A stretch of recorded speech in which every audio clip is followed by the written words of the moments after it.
that's like the question going into this EX6 format. It's like, how many people are going to be playing Numemon still, because it's Numemon, compared to how many people are going to be playing decks that they like, decks that they want to play. I also want to say, I feel like we're also like, so for me, I'm not really like the biggest Numemon fan. I think they're cool. Like, I had a lot more fun with the Sukamon deck. Like, I like Sukamon more than I like Numemon. Same. But I think we're also like, a lot of people really enjoy playing Numemon, and they actually really like Numemon as a Digimon too. That's a dirty lie. I see it on the Facebook group all the time. Dan likes Numemon, but we already knew that because Dan likes Edamon, Numemon, Sukamon. They're all in the same bubble. But there are a lot of people like Dan who plays. They're fucking liars. I swear on my life. I'm calling it now. Anybody who's playing Numemon because they're like, oh yeah, I love these little slimes. You're a dirty fucking liar. You know, I know you're a liar. You're a dirty liar. Because where were you? Where were you during BT14? I didn't see you playing Numemon then. You had Satsuki. You didn't do shit with it. I don't want to hear it. You're a dirty liar. You're a dirty, dirty liar. I don't want to hear that shit. You had RB1 with the Monzemon. You had the Shin Monzemon. You had the Armor Purge Monzemon. Y'all weren't playing it. You didn't like Numemon. They were hard to come by, man. You didn't like. They were 50 cents. They were. You didn't like Numemon. I'm watching you. You're all liars. So I was saying this, I guess, in defense of those Numemon players that say they like it. The cool thing about the Numemon deck, I think, is that it's so toolboxy, where you can make it a little bit more personal than like other decks that are like tier 1 type decks. Usually like the non-tier, usually like decks that you can like, make your own aren't necessarily tier 1 decks, like Machine Digimon, for example. It's a very personal choice type of deck. I think Royal Knights is also in that same vein, that sense of like, you got your certain cards you gotta play, but like the ratios or whatever, and you see a lot of tech cards that people like throw into those type of decks. What else I would say? I would even consider Greymon in that aspect, where it's like you could do a lot of personal choices with it because of how versatile Greymon is on the variety of stuff you could throw into it, because there's so many cards. Like, why not? And it's not even like a tier 1 deck anymore. Greymon Toolbox, baby. Exactly, right? Yeah. So that's the thing. So now we have this deck in Numemon where you're not guaranteed, you don't have to play anything outside of your 12 Numemon, your Monzemon, your Monze X, and everything else is up for grabs, really. Obviously, you want to win, so you want to run the 8 Ukos. And then outside of that, for your rookie lineup, you could do whatever you want, right? You could go purple base. A lot of people like the purple base, especially in BT14.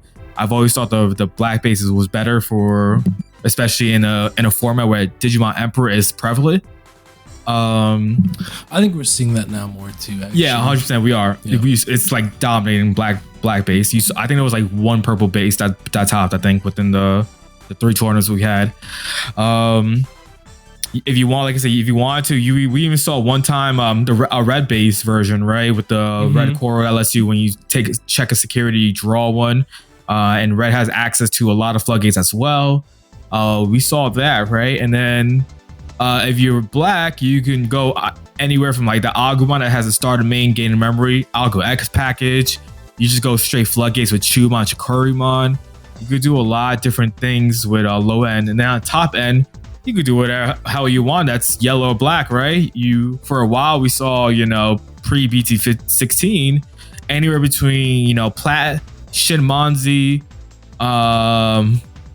Venusmon. We saw Azulomon as well as a card. We saw obviously in the 7s, Rumo, Dex, all of them. Zortifi. We saw all these variety of different type of top ends, and I think that's what a lot of people got drawn into. Plus, you're super low to the ground for most time. You just attack as fast as possible.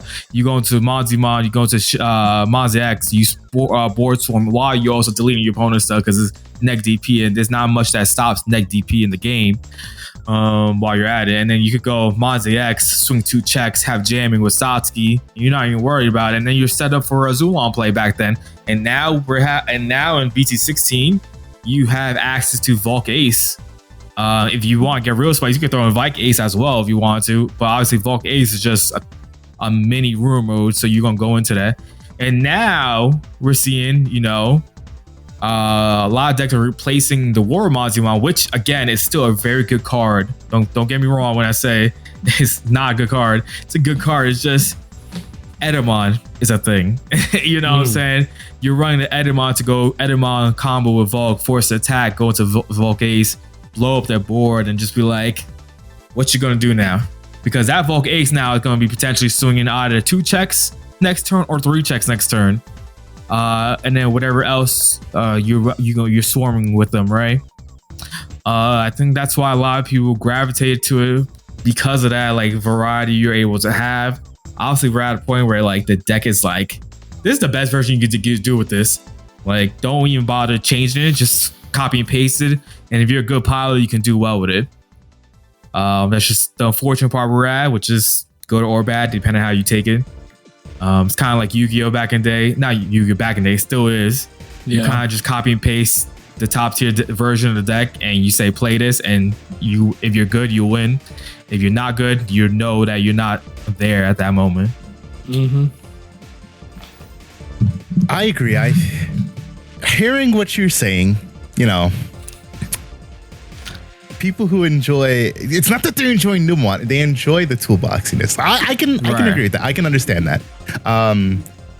We haven't had many decks like that, and I think it's a great deck for those who don't want to be like bound by the confines of like the archetypes. So it's like, all right, like, okay, I get it. But so with that all in mind, right, it's like, well, as we head into, for us, we're heading in the EX6. It's a big question mark in the ears, like how the meta is going to turn out. Numemon doesn't get worse, and if anything, it gets better, because there's just more aces that they can run, and there's just more dumb shit that they can do. The bigger question is, right, like, how much do the other decks actually stack up to them? Because Japan's EX6 format was very short and very much full of like new toy syndrome, so to say. So, like, how does that change for us, if at all? And even if it doesn't change, Numemon is not on top in BT17. It is that we know. That might change for us though. We don't, because it was. All right, Numemon, let me rephrase. And BT16 and EX6, Numemon wasn't in top for JP. I mean, it was a top deck, but it wasn't the one that had the most wins still. Well, also because that was the start of Numemon being a top deck, because Numemon was irrelevant 16? Numemon was irrelevant BT15 because of APOC correct. And whatever. Yes. All that stuff got hit, and then in BT16, BT6 Nats happened, and that's when we saw, and I think and then Nats was, I think, halfway through BT16, I think. But I don't quote me, I'm right, I'm wrong. And so that's when you saw it like popping up more. And then I think people were still not believers even back then, in like the JP side, because they're like, Numemon, like, what the hell does this do? These little slimes? Yeah, right, exactly. That's how a lot of people were thinking about the deck. Even like Varney was, you know, I was like, yo, BT15, the deck is still a legit deck, even without the stuff in 16. And Varney's looking at me like sideways, like, bro, this ain't shit. Like, you know, until BT16. And then I think 16, like I said, I think it was different for them because it was like last half of it was like more Numemon. So like it didn't see as much wins. And then 17 happened. JP's very new toy syndrome, plus Ancient Guru, plus what's it called? No, Ancient Guru was BT18, right? Or was Ancient Guru in 17? Was it in 17? Obviously Imperial was a new, obviously Imperial, because they got the most busted card in the game probably at that point, ace wise at least. In not just the ace card, it's that the movie option. It's the movie option. The movie option that gives you the protection. So like, you know, that happens. But let's just derail. The thing about Numemon is though that here's the other thing. Go ahead. JP did not tech the Edamon tech. Not till later. They started doing it in BT17. They started doing it. But right. That's what I mean. Like, we look at JP lists, bro, and we go, oh, that's like because we can see so far into the future. So like, by the time they started teching each Edamon in, we knew already. But you even, because we were talking about it, you were like, oh, I don't think I've seen it that much often. And I was like, bro, it's a thing. And well, the thing about that, like Imperial, BT16, it wasn't a thing, but in 17, like the Imperial matchup, right, with the Edamon stuff, if you Edamon their Pyodramon, it's GG. And that I've played that matchup quite a bit now, and I'm just like, I don't care about what you're going to do. Suspend my board, make them be able to, all right, cool, you swing Pyodramon, sucks to suck, Bulk Bomb, kill your board. Yep. So I don't know if that's going to change necessarily into BT17, because like you have to kind of do things with Pyodramon. You can't just sit there and not do anything, because then you kind of lose out on your own stuff, I feel like. Even if you go to Dragon mode, all right, cool, no problem. I'll still Volk Ace you anyways. You know what I'm saying? Like, I don't know. It's a little... I don't know when it comes to BT17, because obviously we're not there yet. But like in current version, like it's hard for Imperial to deal with it. So let's derail real quick. Let's explain why. So the BT. Reason, yeah. Ahead, So the reason in BT17 I think that Imperial can deal with Numemon better is because of the movie card. Yeah. Right. Even if you Volk Ace the Pyodramon, the movie card will still go off for them because it goes by when would be deleted. So you reduce the Pyodramon to 0 DP. Then it can just digivolve into the it can just digivolve into an Imperialdramon after that, which means that it won't die. Like, as long as the DP neg is not like over the 12k, you're saying? Yes, because it will still die. Yeah. Well, the other thing to consider is that you're only doing a neg 5, which doesn't matter because it's a neg 5 pop. But the pop is what's going to trigger the return to ancestors. No, stop. You got neg 3k from Edamon and potentially something else. Plus you go Volk. Well, the Edamon like, that's what I'm saying. Like, if you're within the threshold of the dragon mode, like that's fine. You're going to stay alive. But if you add on top of it neg 3k, maybe another neg 3k from Monzimon or something else, and you go Volk, you know what I'm saying? I would need to get a clarification on this because I actually saw a ruling that a Digimon can hit 0 DP in the midst of an effect, but rules processing doesn't check until the end of an effect. So there's a way that you can essentially hit 0 DP and then stay alive because you either gain DP or you digivolve. So with Return to the Ancestors, if you get the neg 3 and then you get a neg 5 from the Volk, this triggers when it would be deleted. Because it hits 0 DP, I guess... if I were to rule that, I would say it hits 0 DP and it dies. But you know that ruling that I heard changes things. So I would have to like clarify that. I don't know. Yeah, I don't know how that particular interaction. So if any of you listening knows how that interaction between EX5 Edamon, Valk, and Return to the Ancestors works with a Pyodramon on board, you know, let us know. I feel like because the DP neg amounts to 0, rules processing deletes it. Even though you digivolve, it still hit 0 at some point because this is when it would be deleted. But that's the problem, right? It's when this Digimon would be deleted. So rules processing, but when this Digimon would be deleted, like how does that interact? So if one of you guys know, let us know because I don't know. I'm not sure. Yeah, that is. Well, then you something. also have. Well, I guess it. I don't know. You need to break this down for me because Volk also deletes something. Yeah, but if you get neg 3 plus neg 5, well, here's what would happen. Pyodra's 8, right? Pyodra's 8. So it would get deleted, but then it could digivolve into the dragon mode because it would be deleted, right? So, well, but that's the problem. That's what Varney was trying to like figure out just now. Would it digivolve because it hit 0 DP and it's being deleted by rules processing? Yeah, I don't know. So because it's hitting the rule processing checkpoint at 0 DP, even though you should be able to digivolve, because you hit 0 DP, do you stay alive? But there's easy ways to get around it. It's called running the Demi Vmon egg. Yeah, of course, you run the 1K boost. Yeah. The Demi V, you have the BT16 Vmon. Like there are definitely ways to get around that. I mean, the issue with that anyways is that even if that, so here's the thing, right? Even if that happens, you get reduced to 0, even if it does digivolve, the Dragon mode still is going to get deleted off of the Valkyrie Mon's effect anyways once it actually checks the security. Correct. So doesn't really. I guess in that specific situation. No, not necessarily. You don't think because so? Remember, you don't need to digivolve into the dragon mode. You can digivolve into it's Imperialdramon in its name. Mode. You can go into a fighter mode. Yeah, but in that exact scenario we were talking about, it digivolve. In that, yes, but you can very well take your ass into a fighter mode and bounce that back to hand, and then you negate that entire issue to begin with. Yeah, which is what. Well, you bounce back to hand, buddy. You'll read with fighter mode. Oh, sorry. Is it bottom deck? I don't know. Yeah. But so this BT17. It's not just this one. It's most of the movie options, and I say most because some of them are lackluster. But the Imperial option is insane. So it's a 2 cost, lets you digivolve your level 5 or higher free into, or one of your. It lets you. Let me rephrase. One of your Digimon may digivolve into a level 5 or higher free trait in your hand, reducing cost by 4. So you could just straight digivolve into like a Pyodramon, like if you wanted to for whatever reason, but generally you're using this to go into a dragon mode, and then you place this card in your battle area.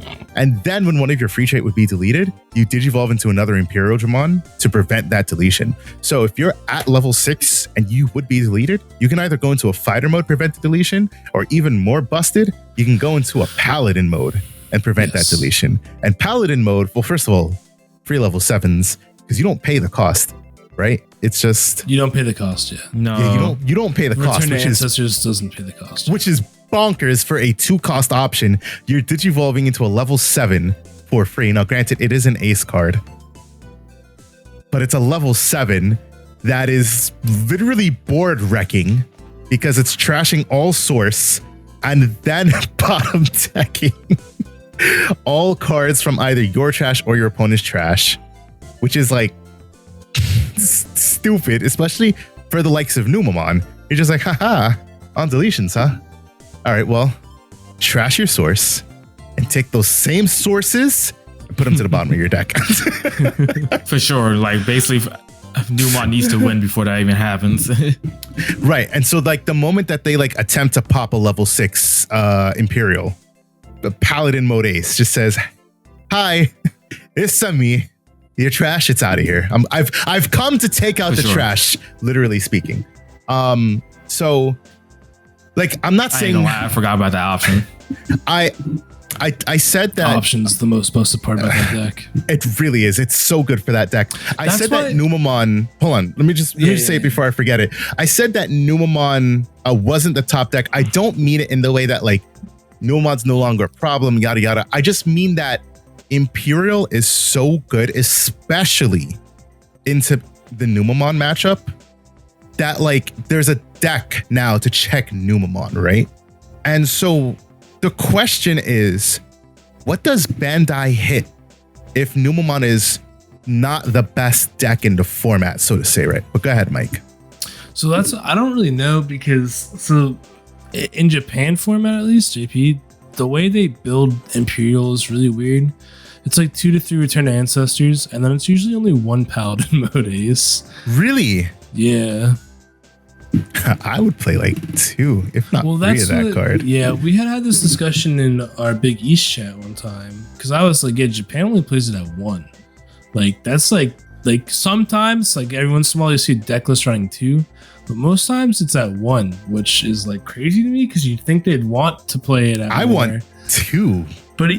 But for me, even like, I don't know, it's because like honestly that deck does draw a lot. Like, I ain't gonna lie. Like, that's fair. I only play 2 fighter mode ace. Like, that's a good point. And like most people only play 2 fighter mode ace, so it doesn't really surprise me that it's only at 1. But it's like, sheesh, that card's crazy. But that's also why, like, I hate when people are like, oh, we need to limit these cards. A lot of these good decks like can just skirt by playing one of the busted cards. I don't know, like if you hit Numemon and then Imperial really becomes a problem, do you hit Davis and Kenda one? Probably. You hit Davis and Kenda one, right? Or do you? That's how I feel, right? Like, because that's what enables that deck to be, to get to your main topic. That's what enables that deck to be fast. Enables it to be really fast. It's also just the trashing sources when your DNA is crazy. That's definitely a big thing too, yeah. For sure. Dodges Digimon that say immune to Digimon effects. But I would say it's allowing you, the fact that it allows you to pull off a DNA play as long as you have a Digimon and raising is really good. Because you can pull off a DNA play as long as you have that like that on the field, and a blue, like you have the promo Vmon that lets you reduce cost by 1. If you have nothing else in the field that turn except for the Davis and Ken, you can DNA that turn and gain your memory back. But you need like a Digimon, right? Like you need one Digimon, the tamer, right? As long as you have like a rookie that has the end of turn DNA, you just go to that Evo and then hard drop the other one. You DNA, you pop off, go Davis Ken, potentially keep turn or whatever. Like you do a lot of things with it. So in BT17, they stopped playing the Invincible Insect Fury option. But if in this format, you still play it. Like some people still play it, some people don't. I play it right now.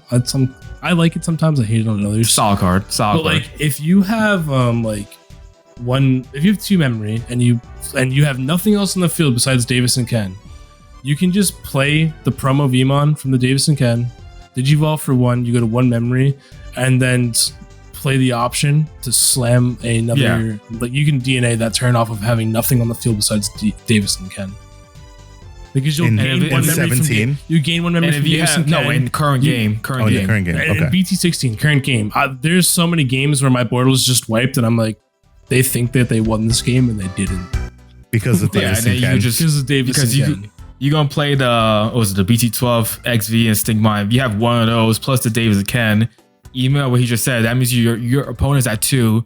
You DNA affect the Davis Ken, gain a memory, affect like at least one of the XV or Stingmons, gain another memory. So you're at 0 and you can still pop off and continue doing like your swings and stuff. You either need the option that forces the DNA. God, I don't play Imperial, but I know their fucking combos so fucking well. Even in the current game, I'm just like, I guess I played enough now. I'm just like, I know what's gonna happen. And especially like I was playing with Tyranny I think one time, and I was like, all right, I'm gonna give them 2 memory. This is their play they're gonna do. They're gonna do A, B, C, D. I'm just like, I'm still F no matter what. And I was like trying to like map out every fucking play they could have done. Where I was playing like a Tyrant, because Tyrant is hard because like they can source strip you, and if you don't have Izzy's, you're kind of struggling because of the Davis Cat. So I was like mapping out. I was like, yo, there's just no way I can't get around of a Imperialdramon happening no matter what. I was like, F it, here's 2 memory. And I watched it just go combo off and just pop off with it. I'm just like, ugh. And it was the same thing when I was doing Numemon one time. The guy was like, what are you doing? I was like, I know all your plays already, and I just need to clarify which way I can get around this so I don't die. And he was like, bro, it's not that serious. I don't got nothing. I was like, I don't care. You could draw into it because that's how goddamn Imperial works. All it takes is one card. One goddamn card. You know what I'm saying? Like, and that's real though. And like I said, like Varney, like if you have a way to force the DNA at the end of your turn, whether it's from the option that makes you DNA when you play the Stingmon or XVmon, or whether it's from an end of turn Vmon or Wormmon, you will DNA one way or another in that deck. 100%. So, some people don't play the option; they still just play Hammer Sparks, bro. They instead of playing the like, and I honestly kind of agree, because sometimes like the biggest problem with that option is that you need the Davis and Ken because it's fucking dual colored and it doesn't skip color requirements. Gotcha. Like if that option skipped color requirements by having like a Vmon or something on the field, bro. That option would be so much better, bro. There's so many times where I'm like, the reason that this option is useless to me is because I don't have the fucking Davis and Ken. If I had the Davis and Ken, I wouldn't even play this fucking option right now. It's just, yeah. But anyways, I feel like we talk about Imperial a lot. It's not my fault.